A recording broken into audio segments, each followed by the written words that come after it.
વાડ સમાજના હીરા ભગત જામનગર જિલ્લાના કાલાવડ પાસે હરિપરની સીમમાં એના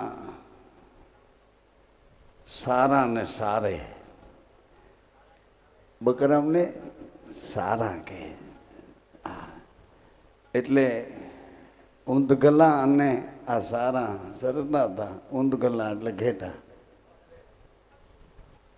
એટલે એક વખત મેં વાત કરી છે ખુશાલ શેઠની, પણ મને ગુરુજી ત્યાં મળ્યા. આજ ગુરુ પૂનમ છે, એમ તે દિવસે ઉત્સવ હતો. ખૂબ જ મેદની, ખૂબ મેદની. આજુબાજુમાંથી બધાને એમ થઈ ગયું કે હીરો ભગત બકરા સાડતા આની રામો પીર ક્યાંથી આવ્યા, પંડમાં પ્રગટ થયા, પ્રસન્ન થયા એમ. એટલે હવને હારે અમે ગયા હતા. એ જો વાંકે રામપીર આપણા કાઠિયાવાડમાં પહેલી વખત નવા રણુજાના નામે પ્રગટ થયા. એટલે ગુરુજીએ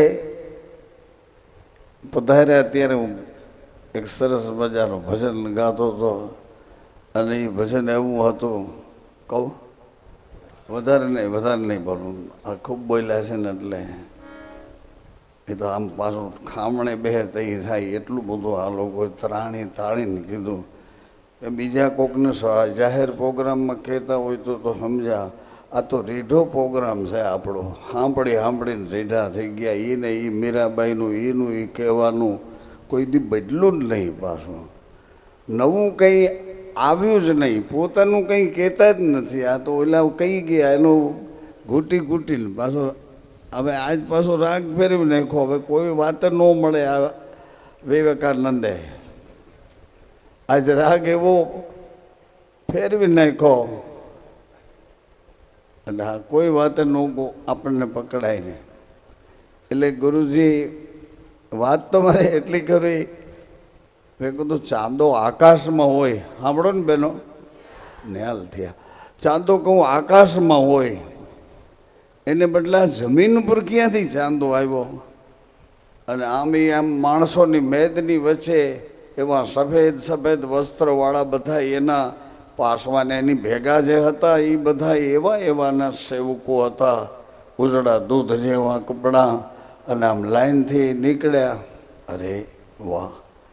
એટલે મહારાજશ્રીનું જે માથું હતું એ મને માથાને ઠેકાણે ચાંદો દેખાય. પછી હું મારું ફેરવી નાખ્યું, અથવા તો હું એવા ઓલામાં હોઉં તો મને ખબર નહીં, પણ આ ચાંદો જમીન એટલે હું આમ જોઉં આકાશમાં હોય ને ચાંદો, જમીન પર થોડો હોય. ચાંદો ને સૂરજ બે ભેળા રહેતા, તમને ખબર છે? બે ભેળા રહે છે ચાંદો સૂરજને આવવાનું થાય એટલે ચાંદો શાંત થઈ જાય, અને ચાંદાને આવવું હતું એટલે નારાયણ શાંત થઈ જાય. એવી રીતે ચાંદો ને સૂરજ બે ભેળા રહે છે. સાંભળો ને તમે, આ ચાંદો છે. ડાબે નસકોરે બેનો હાથ લગાડો. આ ચાંદો છે. ડાબું નાક છે એ ચંદ્રનું છે, જમણું નાક છે ને અજુભાઈ જમણું નાક સૂરજનું છે. આમાં ભૂખ લાગે એટલે સૂરજને ખબર પડે, એટલે તમે હાનુમાનના જો બેહો ને તો એ સૂરજ જ મંગાવે ટિફિન ગમે ત્યાંથી.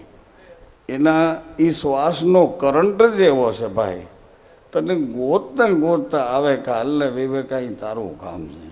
અને ક્યારેક આપણે ગોતીને એમ થઈ જાય, ક્યારેક આપણે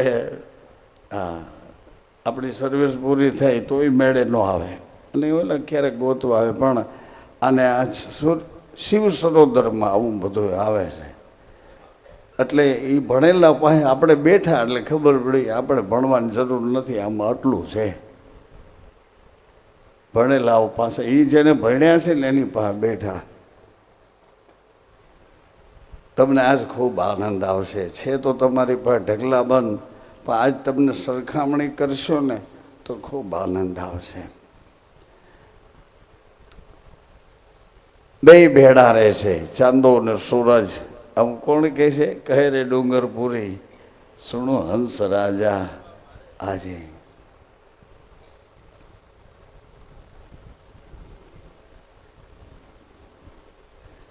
અરે અરે મોટા પુરુષોના બધાય અનુભવ છે, એટલે હું પણ તમને એક અનુભવ પૂછવાનો હમણાં પૂછું. ચાંદોનો સૂરજ ભેડા રે, મેં કહ્યું જમીન ઉપર ક્યાંથી ચાંદો સૂરજ? એ લોકો તારોડે આ બધા ગ્રહ નક્ષત્ર બ્રહ્માંડ કને રે સબ ગતિવાન તો મારે તે રે, એ બધા આકાશમાં ઉગે ને આકાશમાં જેનું બધું વાટાઘાટ આકાશમાં જ હોય, એ બધા સ્વયં પ્રકાશના શરીર છે. એક લોક છે આખો જબરજસ્ત. આજે સ્વયં પ્રકાશ છે. જે આત્મા ભજન કરીને અંજવાળા કરતો થઈ જાય એ બધા આકાશમાં એને અંજવાળે મોકલી દે. વળી અંજવાળું ખૂટે એટલે વળી જમીન ઉપર ખરી પડે. ખરી પડે એટલે આપણે ગોતીએ ક્યાં ખર્યો ક્યાં ખર્યો, કોયલાને ખોરડા ઉપર ખર્યો, ખોરડા ઉપર ખર્યો એટલે મકાન ઉપર ખર્યો, એટલે આપણે ગોતવા જઈએ તો ન મળે. પણ 20 વર્ષ પછી એ લતામાંથી એક મકાનમાંથી એક જુવાન માણસ નીકળી દોડી દોડીને બધાના કામ કરવા માંડ્યો, તો એ ખબર પડી ગઈ કે ઓલો ખર્યો તો એ આવડા લાગે છે.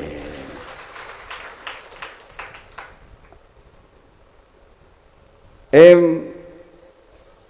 બે ભેળા રહે છે, પણ આપણને ખબર અથવા તો આપણને એનું ધ્યાન કરવાની કે એની અંદર શું તાકાત ત્રેવડ છે, એનું વળતર શું આપે છે, એ આપણને કંઈ અજ્ઞાનને વશ થઈ અને ખબર નથી. એવી જ એક વાત આપણને યાદ કરાવવા માગું છું. જેને જવાનું થાય એ હાવ પરિયાણ કરતા નહીં.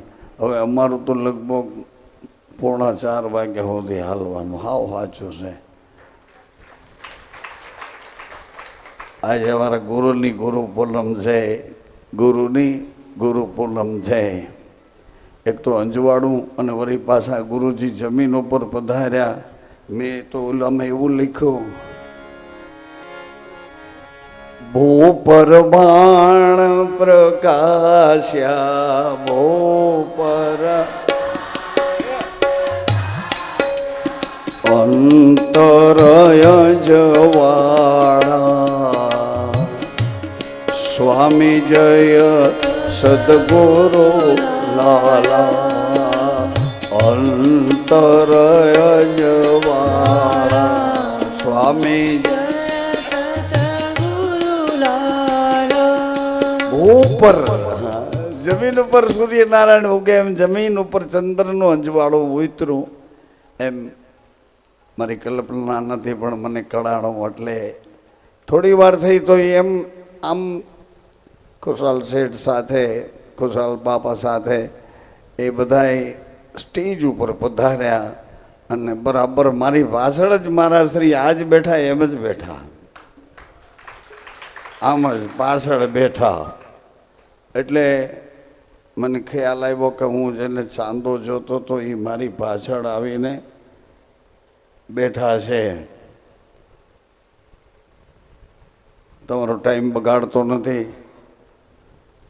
તમારી જે દોડ છે એમાં વચમાં ક્યાંય માઇલસ્ટોન કે બમ્પ થઈને આવતો નથી, પણ અટકા છો ત્યાંથી ધક્કો મારવા આવ્યો છું કે અહીંથી ન અટકાય, આમાં ન અટકાય. હવે આ અટકવા જેવું નથી. અટક ત્યાંથી આપણે છટકા કે ભાઈ ફલાણા ફલાણા ને ફલાણા, તો અટક તમારી એનું નામ જ એવું છે, અટક. અહીંયા ઊભો રહે.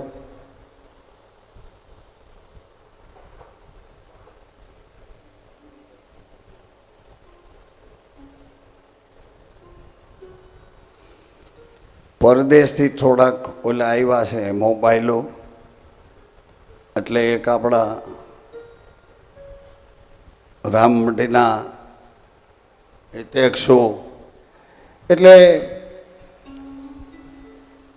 ગુરુજીએ શું કર્યું, પાછળ બેઠા બેઠા એ મારું પદ સાંભળી લીધું ને પદ બોલતું તો હું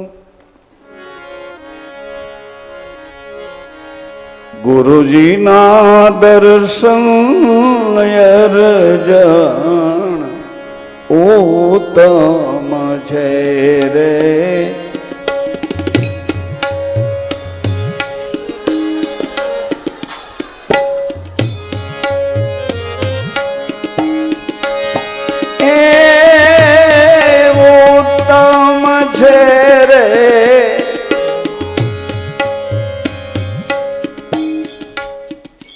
હું તો આખો બેઠો તો તમારી સ્ટેજ વાળાની જેમ બોલવા માંડ્યો, રાડું પાડીને. ઉત્તમ છે રે ગુરુના, મહત્તમ છે રે મારા, હાલો મારા ગુરુ. ગુરુજીના દર્શન ઉત્તમ, ગુરુજીના દર્શન અર્જન ઉત્તમ. એટલે આપણે મર્યાદા કરી કે એ બાદ પાછળ આવે ને બેસી ગયા તો આપણે ભજન પૂરું કરીએ. એ પૂરું કર્યું એટલે એણે મારી પીઠ ઉપર હાથ ફેરાવ્યો અને એટલું બોલ્યા કે સાધુના બાળક લાગો છો, સાધુના બાળક લાગો છો. એટલે મેં હા પાડી. ગ્રસ્તી વૈષ્ણવ સાધુના બાળક છીએ. એટલે એણે કીધું કે મારે એનું જ કામ છે. પછી મેં કહું હજી મારે એક ભજન ગાવું છે. એટલે આ પૂર્વના સંસ્કારો અથવા તો કાલ બાપુ વાત કરતા હતા કે ઓરા એકબીજાના માથા ઉપર એના જે કંઈ આત્મતત્વના પ્રકાશનું દર્શન છે એની આંખમાં હોય, એની વાણીમાં હોય, એના વિચારોમાં હોય. એની ઓરા આપણી સાથે મળે તો એના વિચારો સાથે આપણા વિચારો મળી જાય. એટલે હું એમ કહું છું કે એક અનુભવ તો સાંભળો.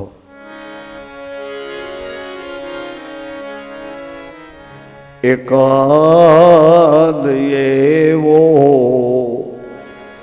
અનુભવ કહો તમો અમોને ક્યાં મળ્યા તા. એકાદ એવો અનુભવ, હું અનુભવ કહું છું, અધરોધરથી કલ્પના નથી કહેતો, અનુમાન ઉપરથી કાંઈ મને કયો એમે નથી કહેતો. કારણ કે તમારી પાસે કદાચ ટાઈમ હોય પણ મારી પાસે નથી. હકીકતમાં ટાઈમ નથી જાજો. જાજો એટલે કોઈ ભયની વાત નથી કરતો, પણ મને જ્યાંથી જે સમજાણું એ એક વખત પહોંચી અને મારે તમને એ કેડી આટલી ટૂંકી છે એટલું તો કહેવું જોઈએ. આ જાહેરમાં કહેવાય એવું નથી. શું કામે જાહેરમાં કહું તો બધા એની જાહેર બુદ્ધિથી એનો ઉપયોગ કરે. આમ તમે જ્યાં લખો ને કંઈ ગંદકી કરવી નહીં તો ત્યાં ગંદકીનો ઢગલો હોય. કાંઈ પાર્કિંગ નો પાર્કિંગ એટલે ત્યાં જ વાહન ઊભા હોય. એમ જાહેરમાં કોઈ વસ્તુ મૂકો તો લોકો જાહેરમાં એનો ઉપયોગ જાહેર જેવો કરે. કારણ કે વેપારી સમજણો હોય, સારી વસ્તુ ગામડામાંથી આવે તો એમાંથી થોડીક પોતાને ઘેરે મોકલી દે. ઘી સારું છે, ખાવા જેવું છે, કાપડ સારું છે, છોકરાઓના કપડાં બનાવવા જેવા છે, એવી રીતે સમજણો વેપારી થોડુંક પોતાના ઘર તરફ મૂકી આવે. બાકીનું બધું વેચવામાં.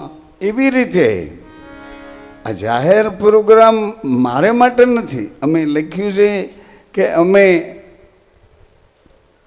નામ મંત્રની દીક્ષા આપશું. નામ મંત્ર એની આજ અમે ચર્ચા કરવા માંગીએ છીએ. ખાસ કરીને દીક્ષાર્થી જે બેઠા છે, જે દીક્ષા લેવા તલપાપડ છે, એના સુધી આ વાત હું પહોંચાડવા માગું છું કે તમે શ્રી રામ જય જય રામ એને તમે સામાન્ય બાબત ન સમજો. એ કોઈ શ્વાસની કસરત નથી. શ્રી રામ જેનું તમે નામ લો છો એ મર્યાદાનો આખો એક અવતાર છે, મર્યાદાનો અવતાર. નારાયણનું તમે નામ લો છો તો પ્રાણી માત્રનું પોષણ આપનારા સમદ્રષ્ટા સર્વવ્યાપી પરમાત્મા એ સાક્ષાત નારાયણ ક્ષીર સાગરમાં શેષની સૈયા ઉપર ચરણમાં લક્ષ્મીજી બેઠા છે, પણ એની આજ્ઞા વિના એના પગને અડાતો નથી. આવી કડક મર્યાદાથી, નહીં તો ત્યાં તો સમંદર છે. ત્રણેય ભગવાનના એડ્રેસ તો જુઓ. આ મોટો ડુંગર છે, એનું નામ કૈલાસ છે. ઉપર આકાશ, નીચે પથ્થર અથવા બરફ, જે કંઈ પરિસ્થિતિ વાતાનુકૂળ ભૂગોળ જે હોય તે એનું રહેવાનું. શિવજીનું ચારેય બાજુ નજર કરે ત્યાંથી બધું દેખતા હોય એવી રીતે એનું પ્રગટ પ્રત્યક્ષ રહેવાનું. નારાયણ સમંદરમાં રહે. અને ખૂબીની વાત તો જુઓ, ત્રીજા દેવ આખા જગતને વિસ્તારવા માટે, જગતની ઉત્પત્તિનું રજોગુણ બની, કારણ બની અને ત્રીજા દેવ જે રહે છે એ વળી નારાયણની નાભીમાંથી કમળની દાંડી પર ખીલેલા કમળમાં 5 મુખવાળા નારાયણ રહે છે. જે જમીનમાં હું તમે આપણે બધાય કોઈ સ્ત્રી બનીને, કોઈ પુરુષ બનીને, પછી વ્યવહારોથી જોડાણા, કોઈ જ્ઞાતિ બનીને, કોઈ બાપ દીકરા, કોઈ મા દીકરા, કોઈ ઇત્યાદિ ઇત્યાદિ, જે સંસારિકતાના સંબંધોમાં આપણે જેને ઘેરે જેમાં એની લાગતી વળગતી બધી પરંપરાઓને પકડીને આપણે જીવીએ છીએ. આ પૃથ્વી પર આંટો દેવા આવ્યા છીએ ને આંટા મારીએ છીએ. બીજા કોઈની ઓળખાણ તો તમને હું દબાણ નથી કરતો, પણ કમસે કમ તમારા શ્વાસને તો ઓળખો.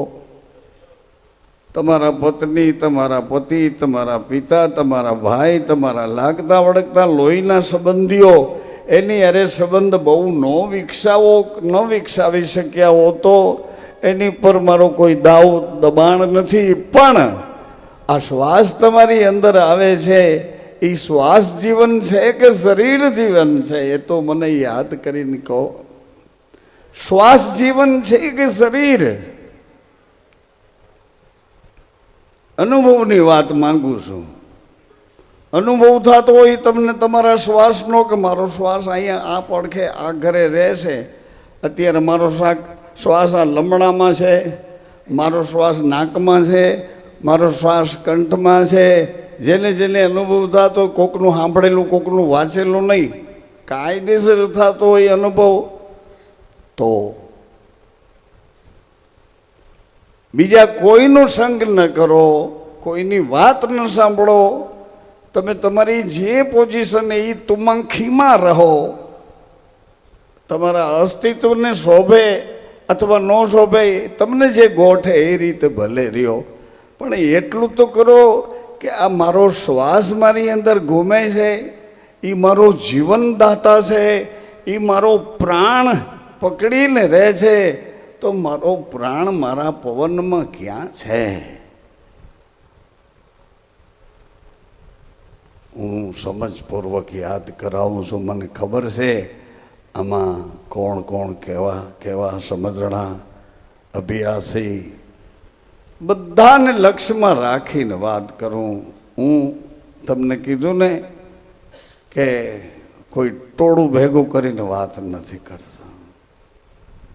ટોળાને કહેતો નથી, સમૂહને કમ્પાઉન્ડમાં પૂરીને કહેતો નથી, ભય બતાવીને કહેતો નથી. હું તો ભાવથી કહું છું તમને, ભાવથી. શિવજીને શું ગમતું હતું એના ઉપરથી આપણને ખબર પડે કે શિવનો આનંદ એ છે. સાંભળો છો? લે આવ સાંભળતા હતા તોય શાનું મુના બેઠા. શિવને શું ગમતું હતું એ આપણે જોઈએ તો ખબર પડે કે શિવનો આનંદ શેમાં હતો. એટલે શિવનો આનંદ શેમાં હતો, એને શું ગમતું હતું એ આપણને ખબર પડી જાય. એટલે એના આનંદની ખબર પડે. નારાયણને શું ગમે છે એની આપણને ખબર પડી જાય તો તરત જ નારાયણનો આનંદ ક્યાં છે. વિધાતાને અને વાણીને, બ્રહ્માજીને અને સરસ્વતીજીને શું ગમે છે એટલે ખબર પડી જાય કે એનો આનંદ ક્યાં છે. એમ આપા ગીગાને ખબર પડી કે મારા ગુરુને શું ગમે છે. એને ખબર પડી ગઈ કે મારા ગુરુને શું ગમે છે. કોઈ ચાડી કરી કે આ ગીગો છે ને ગાયોનું ધ્યાન નથી રાખતો ને છોકરાઓ ફેરો રમે ને ક્યાંક તો સૂઈ જાય તો ગાયું ક્યાં. એટલે દાન બાબુએ કીધું કે હા ગીગો છે બે કદરો, પણ હું એને ઠપકો દઈશ. એમ કરીને રાત્રિના મોડા 2:30 વાગ્યાના સમયે દાન બાપુ ઉપલા ફરજામાં નીકળીને ગૌશાળા બાજુ નજર કરી તો એવે ટાણે 2:30 વાગે આપો ગીગો એક ઘરડી ગાના પગ દબાવે છે. અને એના પગ દબાવે એટલું નહીં, ભાઈ ઘરડી ગાને એવી રીતે વાતું કરે છે. દાન બાપુ સાંભળે એમ કે માં છે ને તમે કાલથી છે ને કાલથી તમે જંગલમાં ન આવતા, કાલથી જંગલમાં ન આવતા. હું તમારા હાટું કોણા ઘાસના 4 પૂરા લેતો આવીશ. આમ તો જો તમારા મોઢામાં દાંત નથી, આમ જુઓ તમારા પગ સોજી જાય. ગાયું હારે ગીગો આપો વાત કરે છે.